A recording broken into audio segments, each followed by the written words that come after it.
Let's talk about Twitter. Let's talk about how you can build your following and boost engagement without feeling like you're constantly churning out content.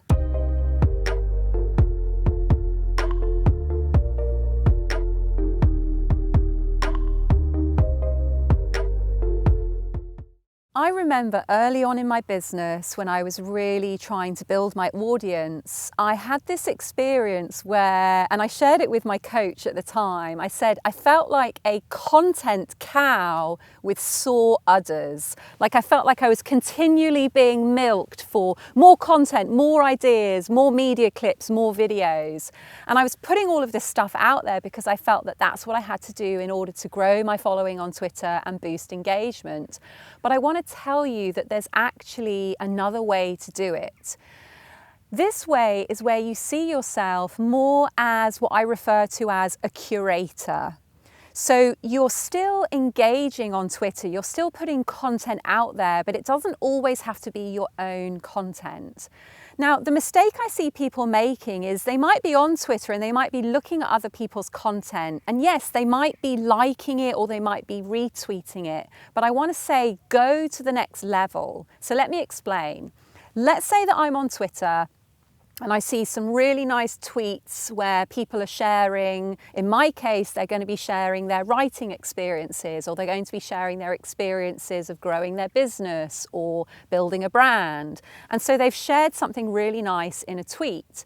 Now, what you can do is you can take that tweet and you can retweet it, but you can make sure that you put a comment there too.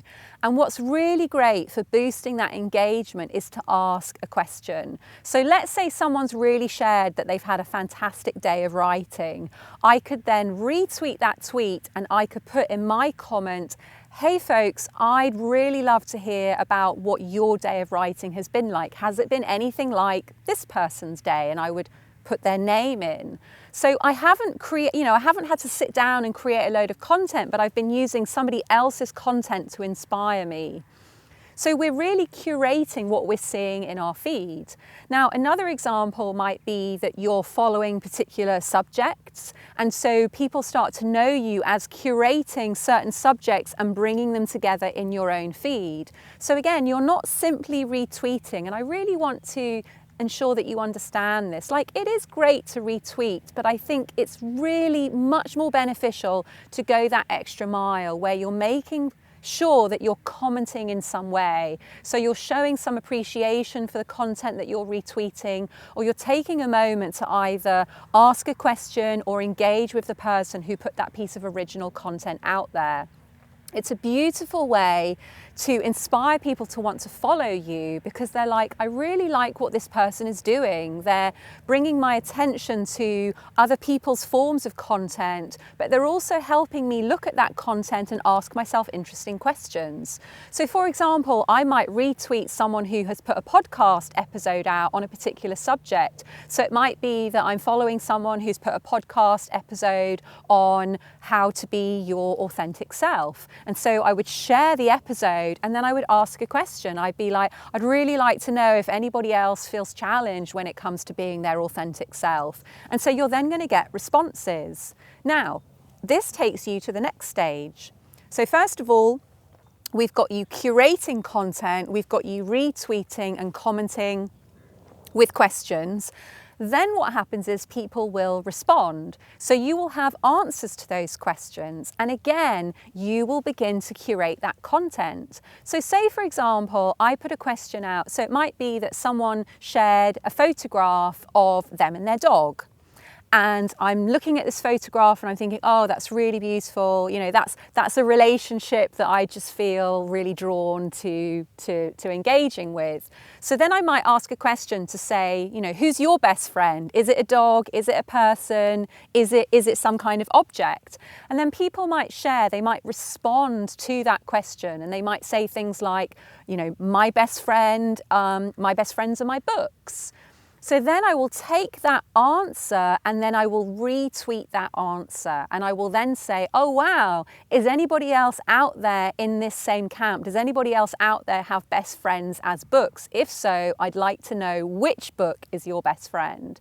So you're constantly using other people's content to inspire you, just to almost like you're just kind of adding a little bit of seasoning or a little bit of sauce on the side of someone's main meal. So what this is like a beautiful form of collaboration. And I find it's so much more effective in building followers and building engagement than just actually putting your own content out there. And often what happens if we're just putting our own content out there and we're just retweeting, because we're not getting the engagement results or the follows that we want, we try to just do more of the same. And that's why we end up feeling like a content cow with sore udders. We're like, how many retweets or how much fresh content do I need to put out there? But often I find by simply quoting one person's tweet and asking a question and then receiving perhaps 5 or 6 answers to that question, that's literally given me the content for the day. Could even be giving me the entire content for my week, just by curating those answers and using those answers as a jumping off point for my next piece of content. So I'd like to invite you to give it a go. I'd like to invite you to check out your feed and start looking at your feed in a different way. Start looking at your feed and thinking, what's showing up in my feed that's making me think of new things? What's showing up in my feed that I think could create an inspiring question or could give me an opportunity to engage and curate?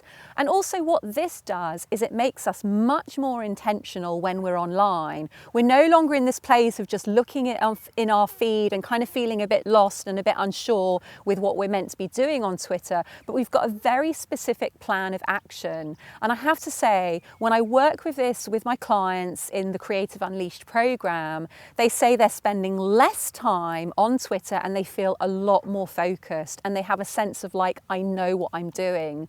And it also really helps for those of you who feel introverted or don't want to share glimpses into your own life by being really imaginative with the way that you share other people's content and you show appreciation for other people's content and you create and you curate other people's ideas. You're creating this really beautiful collaboration. So you're going to receive appreciation for it, but you're also going to feel like your own private life can remain private. You're sharing a lot because you're interacting, you're being creative on Twitter, but you're not having to share things about yourself or your work that perhaps you don't feel like you want to share. So it's a really beautiful way of boosting that engagement, of building a following, especially if you do feel introverted and you don't want to be too personal with your own life. I'd love to really know what you think about this. Again, it would be great if you give it a go and let me know your experiences. And it'd be great if you just take a moment to be like, okay, what difference does it make to have a very specific strategy when it comes to Twitter? I find that with my clients, there's always a sense of relief. There's always a sense of like, oh, you know, I don't have to continually come up with new ideas every day. I can use other people as an inspiration. And they find the more they start engaging with other people's content, the more their engagement goes up and the more meaningful relationships that they begin to build on Twitter. And really, for me, that's the pleasure of Twitter. It's about meeting new people and it's about forming these collaborations. So if we're not connected on Twitter, I would really love to invite you to come and find me. And again, you'll see some of this in action. You'll see how, yes, I do share my own content, but you'll also see how I interact and I collaborate with other people with their answers to my questions and also with their content. So you'll find me at Gabriela Blandy on Twitter, Gabriela Blandy across all social platforms, but that's where I am on Twitter. We'll put the link below. And if you're new here and you haven't yet subscribed, then I'd like to invite you to subscribe.